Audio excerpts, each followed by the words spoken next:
Ahlan, ahlan, ahlan. Welcome, guys, to this new episode of Listen Habibi. I'm so excited to be back with a new episode. It's been a long time since I've dropped one. School has been super hectic, and academics come first. But I'm here today with two of my girlfriends, Cady and Liliana, and we're here to talk about faith and what it means to us in our own unique ways. So sit back and relax and enjoy this episode.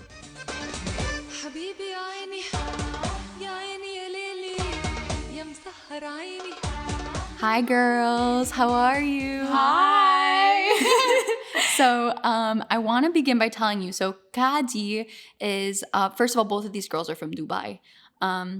But Cady comes to BU with me, and I met her actually at the beginning of the school year, and we haven't really seen each other since. So I'm so glad that you're here with me today. Thank you for having me. Of course. And Liliana is actually Cady's friend from Dubai, and she's here to visit. So I've gotten to meet her too. I just got so clingy in our friendship, like I had to just hop on a plane and see her. So tell us a little bit about you girls and what you're about, home, why you're here in Boston.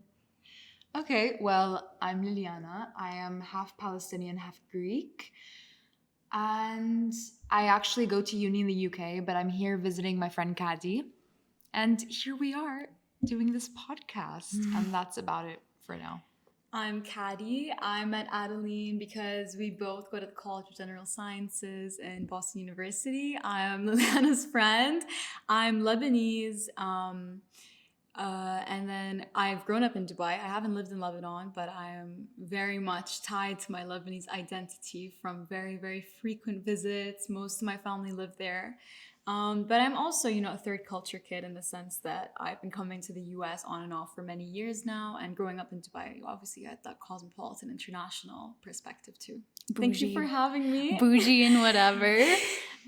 So we haven't really hung out. Today's the first day we hang out, and we've been having some really deep talks. And I'm so glad to have you guys on the show. So faith is something we haven't really touched on, and let's start by so I'm obviously Maronite Christian, so I pray to God, to Jesus, and you girls do it a little bit differently. So Liliana, tell us where you stand faithfully.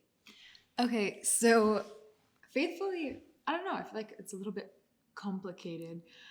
My dad is actually Greek Orthodox and my mom is Sufi Muslim. And neither of them they're both religious in a sense, but neither of them are very, very religious. So I was raised with kind of religious aspects from both different types. But I don't really consider myself either in the sense I just think I'm quite spiritual in terms of my faith. And yeah, I'm growing and I'm changing all the time. So I don't know how my faith is going to change. But at the moment, I'm much more spiritual in my beliefs and my values. And yeah. Interesting. How about you, Cady? So I am Muslim, just Muslim, every sense of the word. I don't identify with any sect because I don't believe that defines Islam. I don't think that's the origin of Islam. So, I don't belong to any community as maybe you might belong to a church. I don't belong to a specific mosque on a specific road, that I grew up with. It's more so just every mosque everywhere is a home, right? I think that I don't want to say I'm an open liberal Muslim because I think every Muslim is, right? Part of Islam is being educated and being aware of your surroundings and your environment. I don't think it's being, we are tethered as Muslims and tied to certain values and certain ideologies, but that doesn't mean that we're held down by them. So that's what I believe in. I believe in peace in the modern day and every day as a Muslim. That's very interesting. That's beautifully put. For me, so I was obviously raised a Christian. My grandfather's a priest. He's an abuna. So yeah, we've always had faith woven into the way we were raised. My great grandfather was a sheikh, actually. Really? Yeah, in Lebanon. Yeah. That's so crazy. It's different when it's in the family too. It sort of makes it a little more not tense. I feel like tense is the wrong word, but like Integrated. it's integrated, solidified. But the way that my dad was raised under my grandfather was actually very like open mind. Like my grandfather never forced any of his kids to be Christian. He raised them with the idea of Christianity, but like it was never really like enforced. Like you have to go to church. Like you have to do I think this. that's really important. Yeah. I agree. Well, I was raised the same way. Yeah. So for me, I went to Catholic school for 10 years. Really? And yeah, so really Christianity was really woven into my work ethic, my upbringing through school, through my community. And then I went to public high school where we didn't have any religious affiliation. And I feel like I grew away from my faith a little bit. Really? And I've definitely had this big like, especially during quarantine, like I've had this like journey that started of me getting closer, but we'll get into that in a little bit. Like an awakening? Yeah, it's I've started to really question what I do believe in and what my faith means to me and what it symbolizes and how I believe Christianity is a part of my life and what God I believe in, you know, what does he look like? What, you know, what is right, what is wrong? And that's like kind of a scary journey to start going on, you know, especially when you're kind of like throughout high school, you're just like, oh, faith, like, you know, I'll pray sometimes or I'll go to church, but it's more of like an event than it is something spiritual.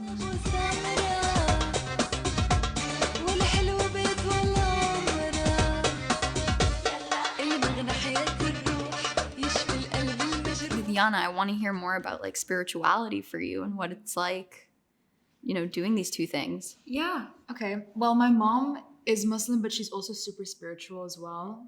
I mean, spirituality is tied into religion, so that's not like a surprise.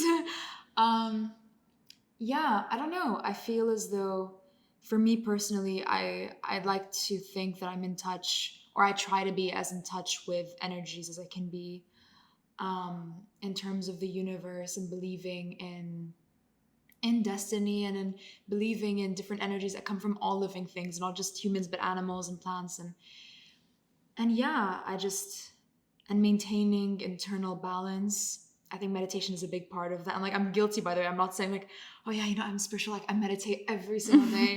I'm not like that. I try my best to do so, especially lately. I've been trying a lot because I feel like I've had a lot of anxiety in the past, emotionally and mentally. Like I'm up and down and up and down. And I find that meditation, you know, in its different forms, whether it be like something that's like straight up stereotypical meditation, like breathing, or whether it be something else that calms me, it's been such an integral part of my life and like trying to calm my thoughts and balance them.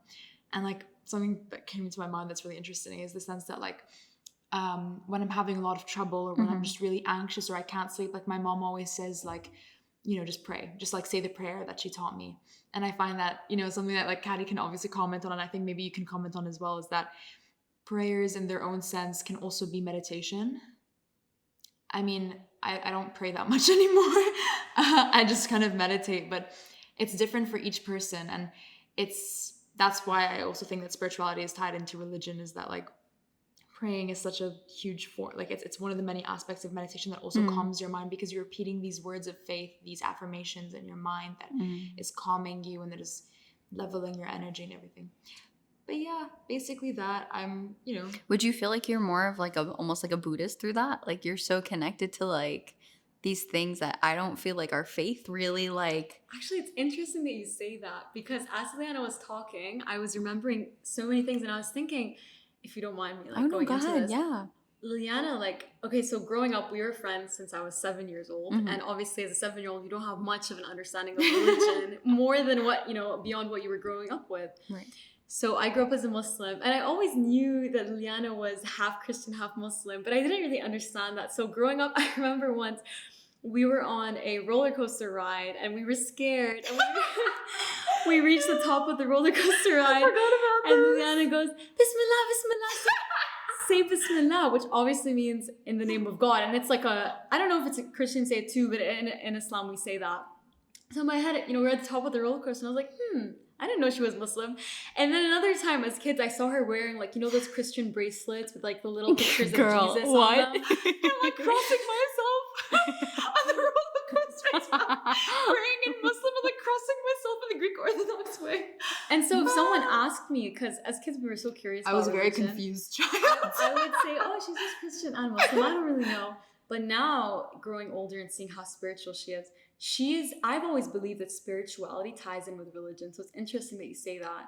Because I think the whole energies and the universe and nature, I think for me at least, that's a big part of my religion. Yeah. And so Liliana is the embodiment for me of that middle ground between spirituality and religion, at least in the way I see it. And she's proof that, you know, those things they coexist. And if anything, they're born within each other, and one cannot exist without the other. Because, you know, why did religion come about? Because we wanted to know how the universe, how nature, how the sky was created. So you know, well, obviously we say that religion wasn't created by us, but you know, that's how we found it within us to believe the narratives of religion, because we wanted answers. And I think that's an interesting concept within itself too. Like I was saying to you earlier, that there are perspectives in the world that are like, you know, you even said this earlier, Liliana, that faith needs to exist for humanity. That like even the atheists believe in science, like they need faith to survive.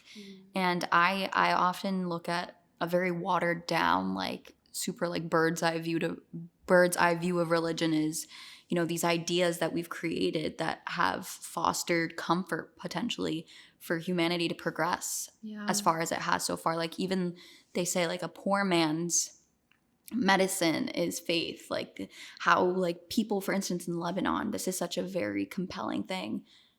They have little to nothing. They're literally starving. Their government is failing them. Their bodies are failing them. They're like everything is failing them, but still they wake up every morning. My Amti Rohil, she's my dad's aunt. She's so old, but every morning she gets up and she goes to pray. They have nothing. They're dirt poor. And still their faith is something that pushes them through. They believe in this greater being. They believe in their purpose. And I think that, you know, from a very outside view, you know, turning my own faith off, that like it's almost like this psychological power to continue to live, to survive, to excel and to progress. And obviously in the book that we're reading in class, like Harari mentions it as ideas that we've all, like, if we don't collectively believe in a faith, does the faith exist? Are the regulations of the faith, are they plausible? Do they hold ground? And I've never looked at anything like that. It's fascinating. I asked my professor about this because I asked him, I said, you know, we had this long conversation about religion. I asked him, what's your perspective on religion? Do you believe it's a construct? Do you believe it's true? And towards the end of the conversation, we reached a conclusion. I asked him, I said, you know, it could be a construct. It could be a narrative created by someone someday who got an idea, or it could be, you know, the books that came down from the sky. It could be either, and no one has figured that out yet. But if it is, right, and I don't know if we ever will know. But if it is either of those things, if it's neither, if faith is something that keeps us going and creates inner peace and balance and harmony and happiness and love, why not continue and maybe hold on to that? Whether it may be true or not, isn't it worth holding on to? That's why I think it's such a shame, and it's so horrible and stupid that to see when people get into conflict, when lives are sacrificed, like massacres, like over religion. Which religion is right? Because it's a part of human nature to have faith, to have hope in something, because it grounds you and it keeps you going, because the mind is powerful. And to have this hope and this belief, whether it be even atheists, like we said, like believe in science, everyone is different. And I think that religion, when you look at it in that respect, is such a beautiful thing. When it's not twisted, it's amazing, because it keeps everyone going. And I think that that's really important. As long as you're not hurting yourself or hurting others, I think that each person should be entitled to have their own kind of view or perspective of religion, and for us to kind of bond over that rather than fight over that as humans, to be able to appreciate that drive in another human being and the beauty in that.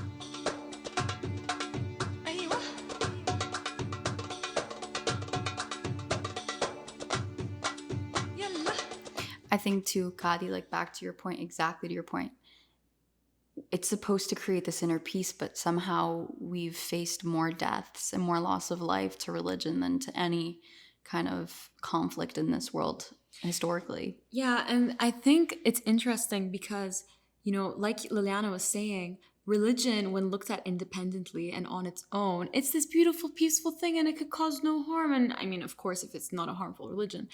But the truth is, religion, once applied in reality, it's not independent. And the whole point is that you apply it to your life and to your actions and to your beliefs. And of course, being different people with diversity in the world, there are differing beliefs and differing religions. And of course, you will see conflict. And if you're not going to see conflict from religion, you'll see from something else.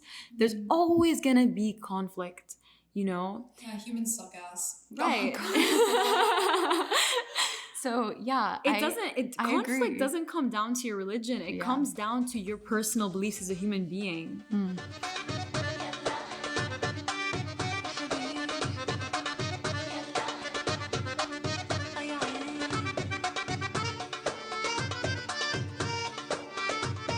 So I just literally wrote a paper about this. It's the one I submitted yesterday. So I believe that there's a relevance, there's almost like a significance in mentioning the difference between faith and religion, because I think they're two different things. I feel like religion implies establishment, like for instance, the church and its real estate and how it's going to manage its real estate, or like how Islam is a faith of so many nations, like an official religion of nations like Iran, Saudi Arabia, Egypt even, and how they're implemented through government and through laws. Sometimes religion is used as a mask for politics.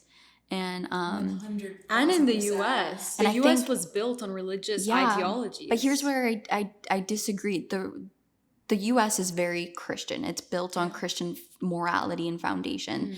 But because we have the freedom here to express, to follow, to be of any religious affiliation, what I argued in my paper at least is that gives true freedom for authentic religious drive. For instance, conservatism, it promotes anti-abortion or anti-marriage equality, like for gay couples, because that's what the Bible preaches. You have the freedom to express that through politics. Whereas if like in Saudi Arabia, for instance, regardless of what religion you are, if you're even allowed to be publicly, of course, as a woman, I would need to wear a hijab in public.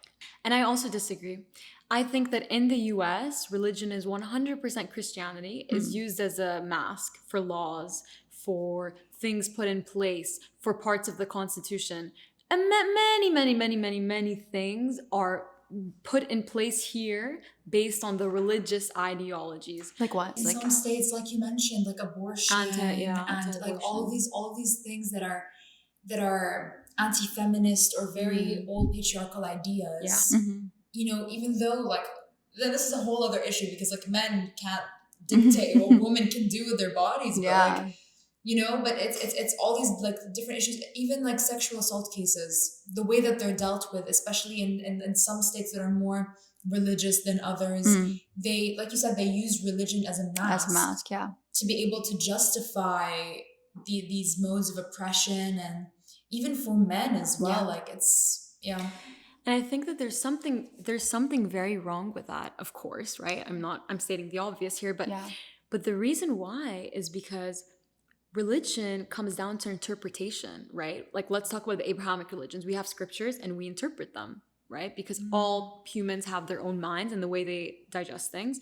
And so if someone were to say, for example, I'm a Muslim or I'm a Christian and I believe that abortion is not allowed because of my religious faith, you don't have the right to tell them. I mean, you can argue with them, but you don't have the right to tell them you're wrong, because they'll read you a text from the Bible or from the Quran and say, this right here states that abortion is not correct. And therefore in the US, as a Christian country, whatever, we should enforce that. So I think where I'm disagreeing with you is sort of like you can have your own opinion as an American citizen, Yeah. but how those laws are passed and enforced is based off of the people. It's not regulated by the state. The state clearly says freedom of religion, regardless of, what kind of foundational approach the founding fathers had set.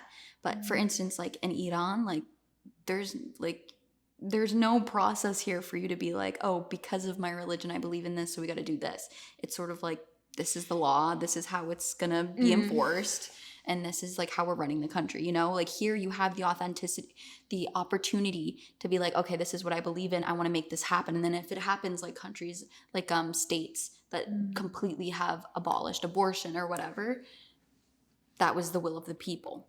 What I'm disagreeing with is that I still believe that religion is used in the US as a mask for passing laws that may be discriminatory or prejudice or actions or, many things, bills, everything. I think that still happens. Yeah. I believe that regardless of religious freedom, it doesn't mean that it doesn't happen. And then that goes into the whole thing about not necessarily enforcement of religion, but like social structures that are built off of religious ideas that may have been, I'm not saying that this is always the case, but even though it may originally have been the will of the people, then it also goes back to how integrated they have made religion and Christianity and certain Christian beliefs or certain interpretations of Christian beliefs, how integrated they are into the culture of that state. And how much it has been built maybe through education systems, through propaganda throughout that state to create that social structure that will then lead those people to vote to pass these certain laws. Then it goes I think we were saying the same thing, to be honest. I think we're like, what I'm trying to say too is that, do you ever think that, my original point, religion versus faith and how they're different, do you ever think that, religion and its establishment, and like you said, something very important before, its application into reality puts up this space, this little space for disingenuous examples, disingenuous actions that don't represent the faith itself, being a good Christian, being a good Muslim, being a good Jew, right? Because you have to be realistic. Like, you're going to be applying, you want to grow your population, for instance, you need money, so you're going to raise money from your people. Like, these are the real applications of religion into our society, because frankly, God, unfortunately, is not making the church, lights turn on. It's not making the water run. And that's us. Like, we have to donate, or we have to give our time. I think that's like, in terms of a government, when a government is led religiously, can we trust that everything that the government stands for and acts upon is behind good faith? No, I don't think you can trust any government in that, or any corporation or any institution, because where there's an institution, it's run by several people, and where there's several people, there are many people making mistakes.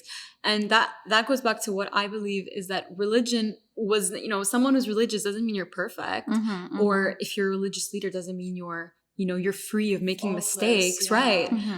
But religion, for me at least, is there as a guide, not something to punish me when I do something wrong, or or something to make me feel right. Like, it's there just to kind of remind me of my virtues, remind me of my morals, remind me my mission here. I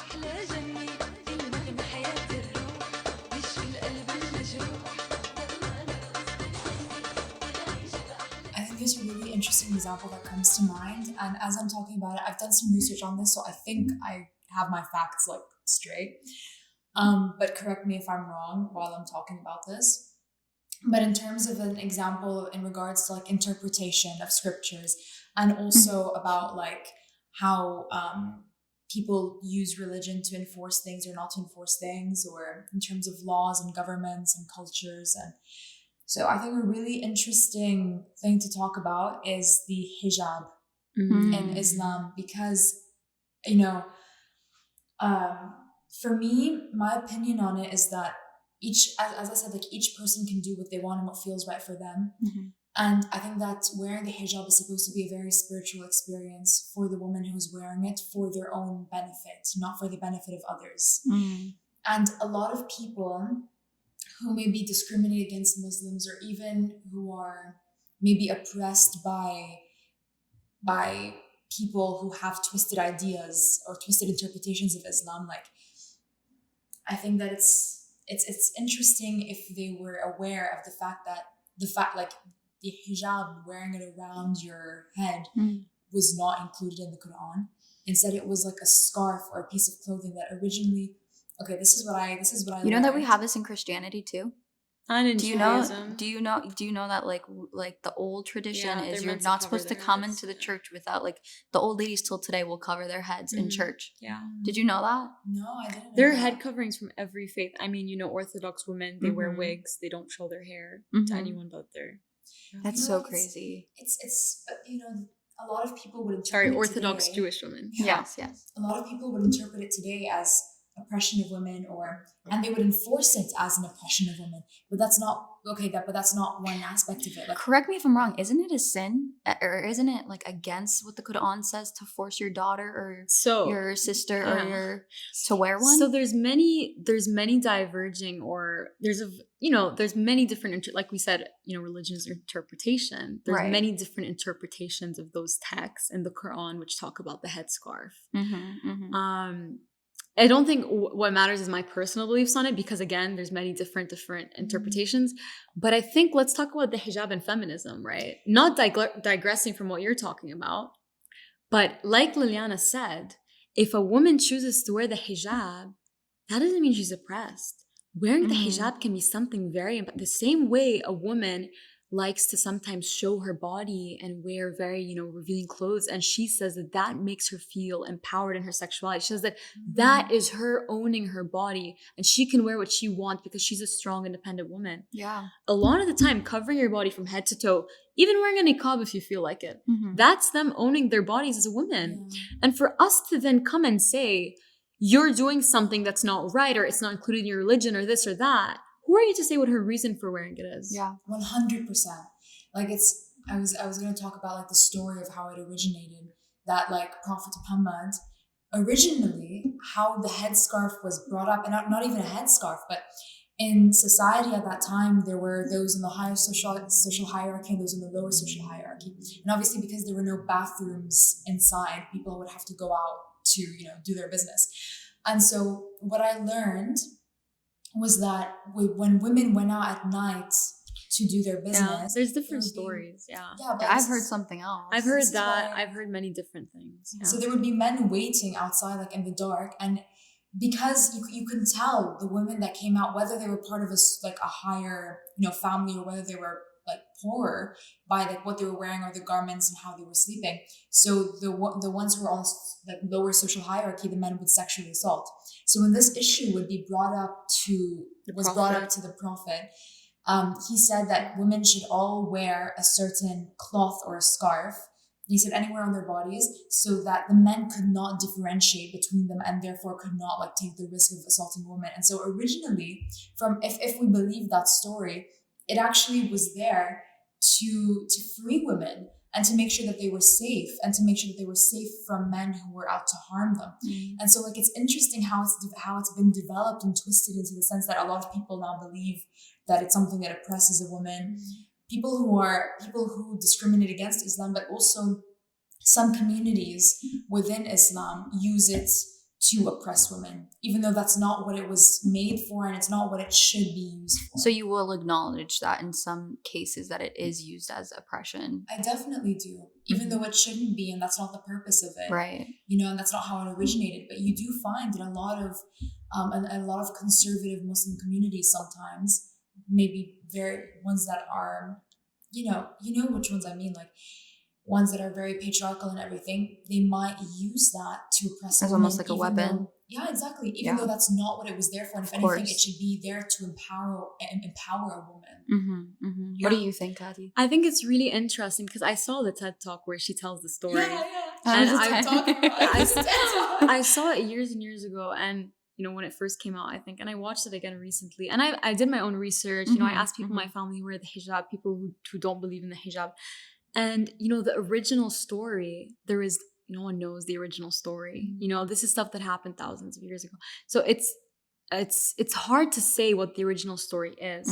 But I think what we can comment on, and what is interesting to explore, I mean, it's all interesting to explore, is, what does it mean today?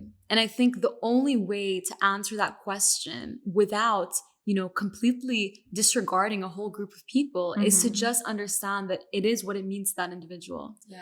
Because to some people, it is simply their relationship with God. And it's nothing more than that. And to others, it is a tool of oppression. And it is something that they don't like. But you cannot say the hijab is a tool of oppression. You cannot say the hijab is mandatory and you're going to hell for not wearing it. That's simply not for us to decide. Yeah. Wow. It's not.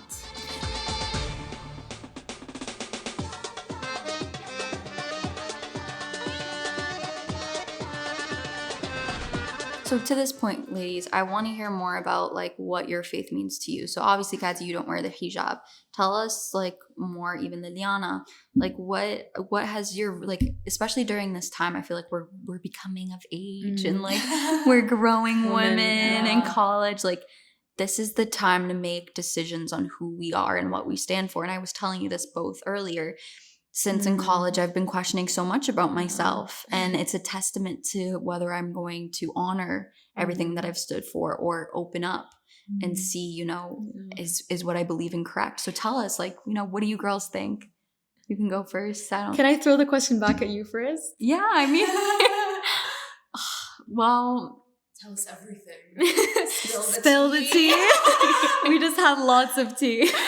So since quarantine started, like, I really grew closer to my faith. A lot of my friends in my community had like these like really intense, dramatic turning like life points. Like religion? Yes. Towards religion or away? Yes, like dreams from God, like completely quit drinking, smoking, partying, girls for God. And it's like, it's intense, but it's beautiful, and it's something I need to reflect on with like my own individual outlook.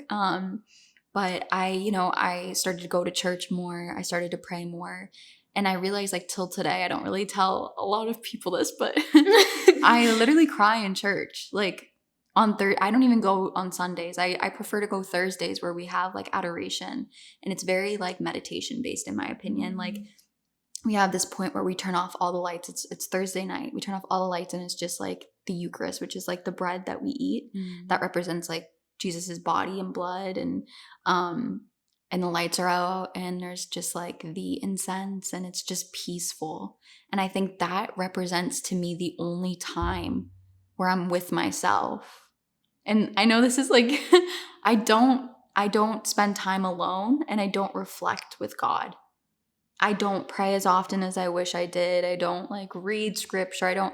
But this moment with God is such a like reflect. And I have a very powerful relationship with Saint Mary and his mom, Jesus's mother. And she represents like this powerful role of being a woman to me. Like, I ask her for advice. I ask her for blessings all the time.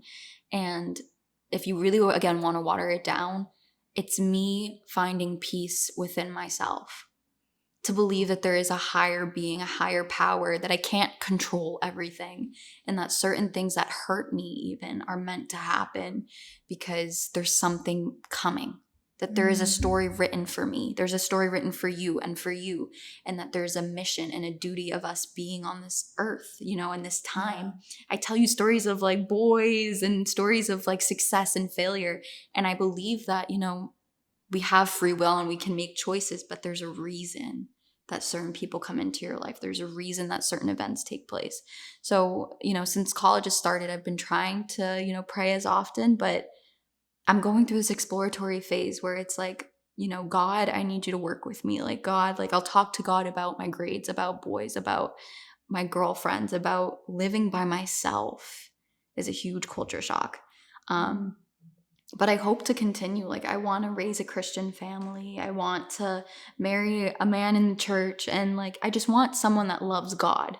I want to be surrounded by people that love God and love, like, that have faith in a good being, because very philosophically, I believe that there's no freaking way, excuse my language, that we could all be here today. Like, what are the odds of us three being in this room together right now? Of being born, of being alive in this exact moment, Like, it's, to me, there's like that's too much to try to even understand that I need to have faith in a greater being. I can relate to you in so many ways. Yeah. Every way. Maybe to different extents with some things. For example, you said living alone. For people who don't know.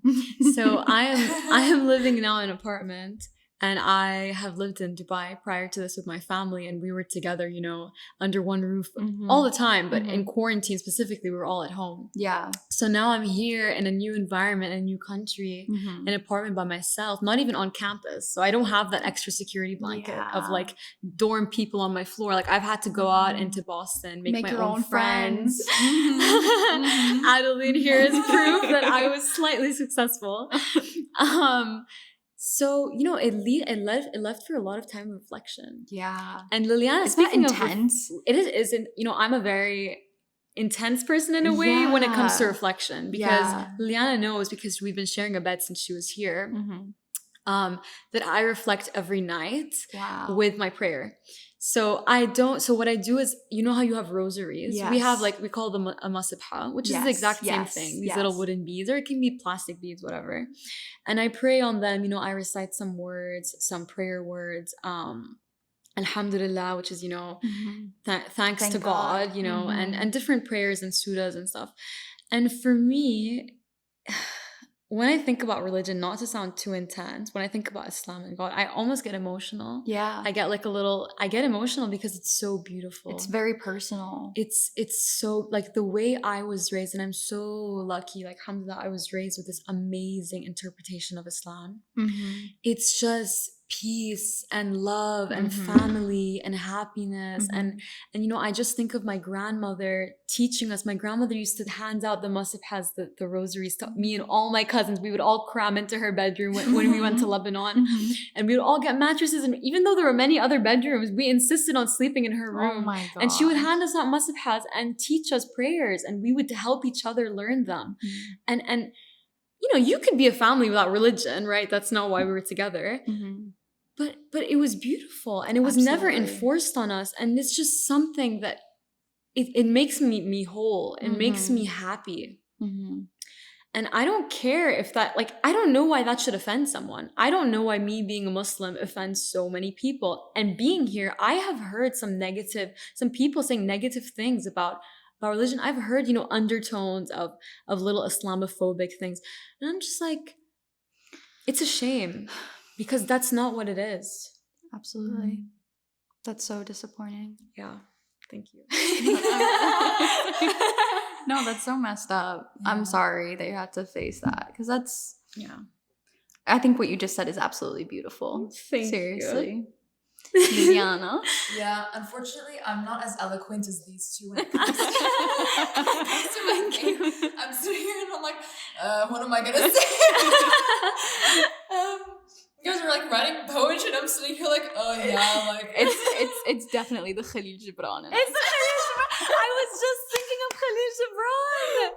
This is the difference, okay? They have so much Khalil Gibran for them, they read.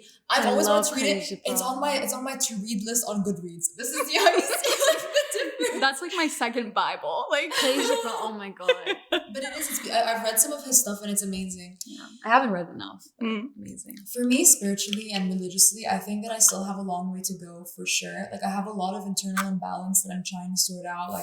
I'm not as grounded in my faith as you two are.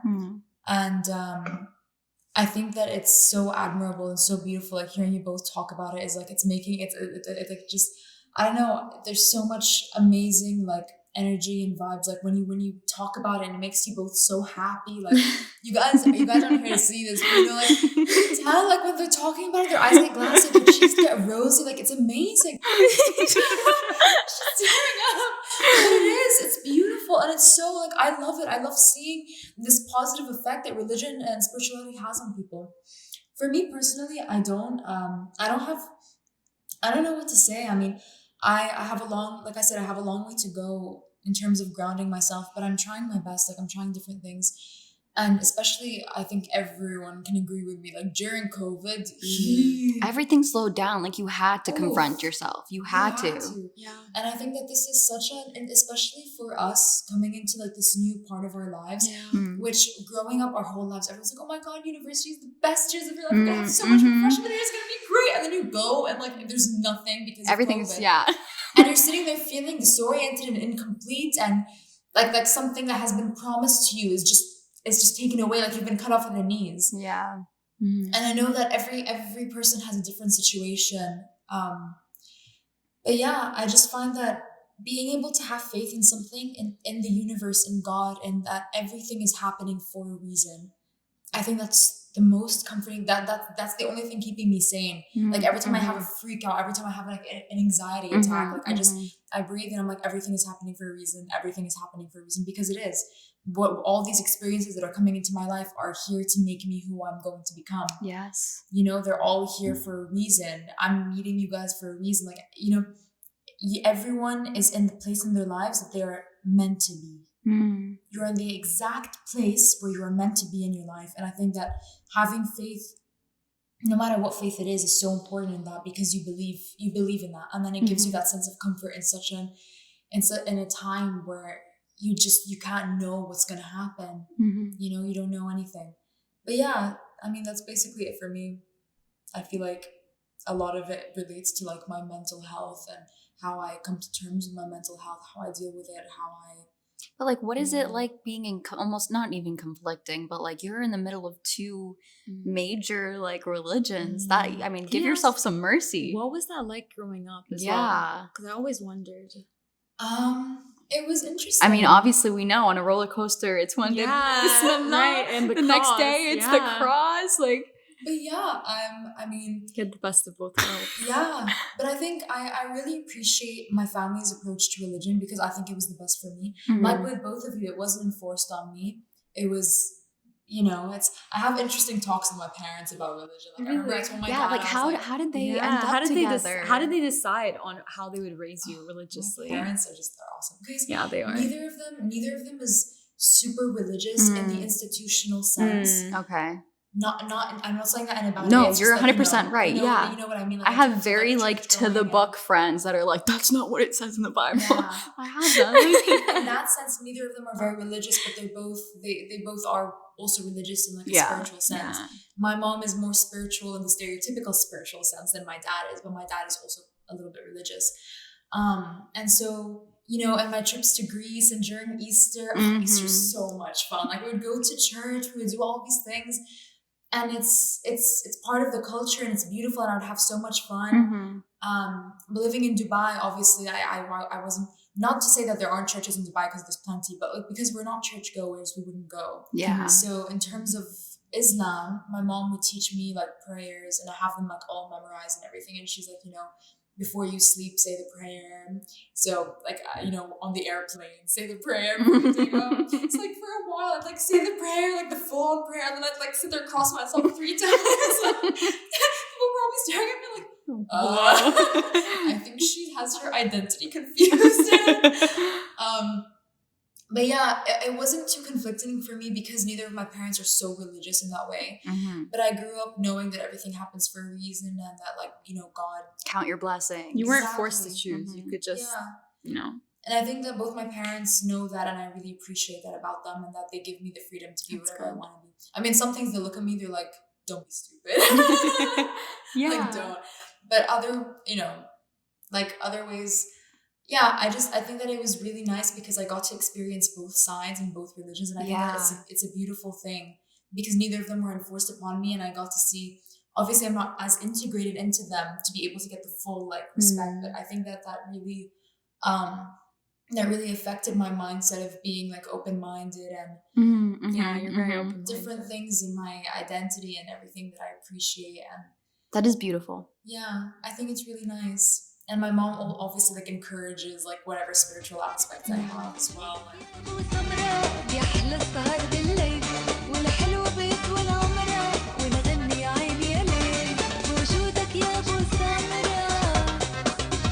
You know what's so interesting? Just looking at us here as a group, I don't think anyone listening to this podcast, if they don't know what we look like, I don't think this is what they would imagine us to look like. Really? Because, you know, we're pretty hot. like, I don't think someone would imagine you as the typical Christian or Liliana as the typical, you know, halfway, or me as a typical Muslim. Like, if you heard the things I was saying about Islam, you would probably think I'm like, right? Like, I don't wear swimsuits or wear short dresses or go to the beach. Not you know, that there's anything wrong with that. not that there's anything As wrong we've with that, discussed, right? Yeah. But Imagery. But it just shows you that religion is so personal. It's not an institution. It's what you believe in your mind. Yeah, but then like sometimes like within our faiths, it's like, okay, we can't go around the idea that like Christians, obviously our mission is to spread the word of God and to tell people. In your religion, it's, you know, talk about our faith, and if it's not by the ear, then it's by the I forget what it says, something in the Quran, like you got to spread the word. And, you know, essentially when it boils down to things, as much as we would like to make them personal, which they're very personal, there are goals and missions of our faiths. So for me as a Muslim, when I interpret the whole like spread the word of God, I mean, that's not personally what I see my mission as a Muslim. Mm-hmm. For me, I've always been taught that it's, you know, to build on earth, to build a life for ourselves and to serve God. Mm-hmm. That's your interpretation. That's my interpretation of my mission as a Muslim, is to serve God, right? You're God's slave, serve God, and to build and learn and grow and do something good with your life. And that is how I spread the mission. Because for me, rather than, I'm not saying there's anything wrong with this, but rather than knocking on someone's door and saying, hi, would you like to hear about religion? I am their neighbor, and I treat them well, and I treat them kindly, and, you know, bring the food when they're sick, and take out their trash, and blah, blah, blah. Like, that is what being a Muslim is in my idea. It's actually going and doing things, not leading just saying by things, example, not just preaching. Yeah. Right? You preach, you do what you preach. Right. So some of our like most powerful saints, the Lebanese saints, Shadabi, for instance. I know you guys know Shadabis. Yeah. Do you know any Shadabis, Liliana? No. I've seen like so many different like of the saints, like Lebanese saints. Like I've gone to their, I remember when I heard it, I've gone to their like tombs, their and churches, stuff. Yeah, and their oh my church, God. yeah. So this specific saint like would never preach. He wouldn't like go like, you know, speak. He would literally just live his life. Was he the one who like stayed in his room for like so long? I went to his room with the log. Yeah. He slept on a log. His pillow was a log, like a tree, and he dragged literally a cedar tree up into the mountains, like on his back in the winter. Like these people find such power, and like their lives are so admirable, and they're simple people. But to your point, like he just led by example. He led by example, and so many people followed. And I think that that's a huge thing, that we need to lead by example. We need to be good Christians, good Muslims, good Jews, good Buddhists, like whatever. Good people, good human beings. Exactly. And those things get tough sometimes, you know? Like, I'm not going to sit here and lie to you and say, like, I've never been tempted to do things that maybe I shouldn't do. Or I've never had, Christian. Yes, or I've never had closed-minded ideas, or I haven't loved someone unconditionally, because I'm human. And I get hurt, and I get tempted, and I get, you know, things get thrown at me, and it's important to go back to that. And that's honestly, frankly, I struggle a lot to come to peace with atheism. I met an atheist the other day, and just like the way they were talking, it like almost like it broke my heart. Like I was sitting there and I was like, I feel like, you know, like I'm almost like I'm sorry, you know? And of course, like love everyone, whatever, but it's almost like, how can you survive this life like a robot? You know, like how can you walk and not have like this spiritual, like, you know, something is giving me positive like energy and reassurance. You just see some people, and I actually read a paper recently for one of my classes on atheism, which was so complex and complicated. But it was really interesting, and like, you know, a lot of people group atheists together as one group, but there are so many little things in atheism, so many different kinds of people who consider themselves to be atheists. And I think obviously like it's whatever suits that individual, whatever gives them grounding and mental power and everything. But you see like some atheists are more spiritual than others, even though they like to think they're not. Mhm. Every atheist is different, and I think like that relates to how faith for everyone is different. Yeah. Yeah, I mean, like, sometimes you do find atheists that fit the stereotype in terms of, like, complete robots, don't believe in anything. Like, it's, but not that there's anything wrong with that.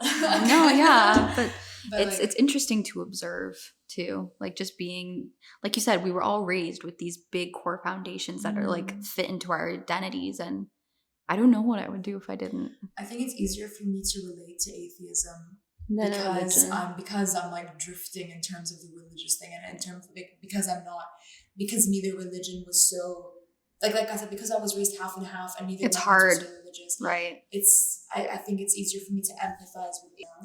Yeah, for sure.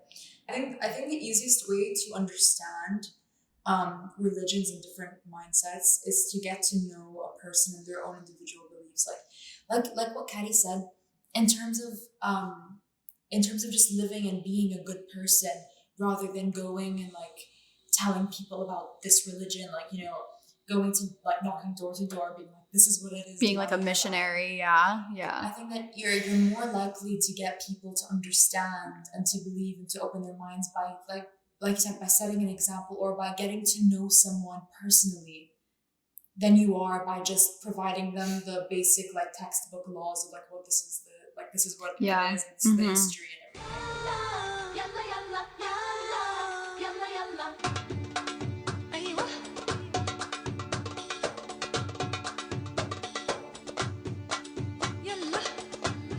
So speaking of knocking on people's doors and missionaries and stuff, when I was in the grocery, I don't know if I told Liliana Grocery this store? story. Yeah, when I was in the grocery store, maybe a couple weeks Religion's ago. everywhere. I mean, you'll see. A couple weeks ago in Star Market on campus, I was wearing my shoes, which are Doc Martens. I don't know if you guys know that brand. And this girl comes up to me. I'm like in the chicken aisle or something. This girl comes up to me and she's like, "Oh my God, I love your Doc Martens." And I was like, "Thank you so much." And she's like, "Wait, are those like straight away?" She reels off all these questions about Doc Martens. I'm like, okay. She didn't even take a breath to like wait for me to answer. She's like, "Are those your size? What do you get this color? Like, what do you think? Do you like them? Do you not like them?" I was gonna get the color. I'm like, okay.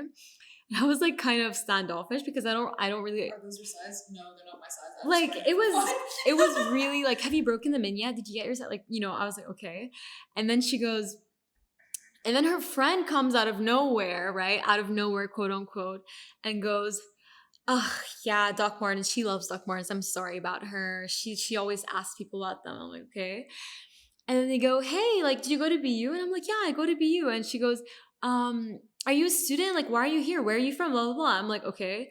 And then they go, "No, we're here on an internship." We're like, "Actually, we're here from our church. And, we have an event. And if you want to come, and let me airdrop you the flyer and give me your number." And they invite me to their event. And I cut them off and I go, "I'm Muslim." Because I didn't appreciate the way that they approached me with this whole script. It's not genuine. Wow. And I cut them off and I said, "I'm Muslim." They're like, "Oh my, okay, where are you from?" And I was like, "I'm from Lebanon." And they go, "Oh, I see your features. Yeah, kind of Middle Eastern." And I was like, what? I go, "Yeah." And they go, "You know what? We have this event. It's on feminism. I mean, it's a little bit about God, but it's less spiritual.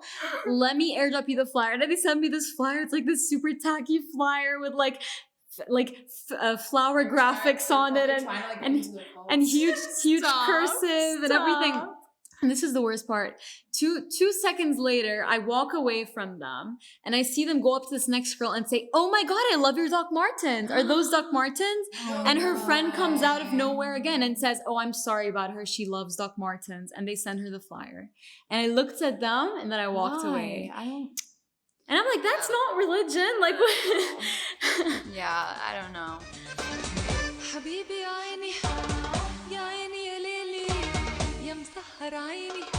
I'm so glad that you ladies could come here to talk. Thank you so much for having me. I'm so happy we had this discussion. I felt like, obviously we learned a lot about each other, but it's important to reflect on where you're at with God and with spirituality and yourself.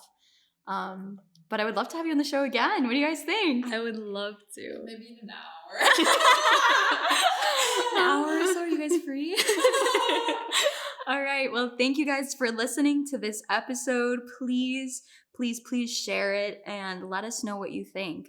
This was definitely a deep week. So I'd be glad to hear all of your opinions. But other than that, shukran and thank you for joining. Bye, girls. Bye.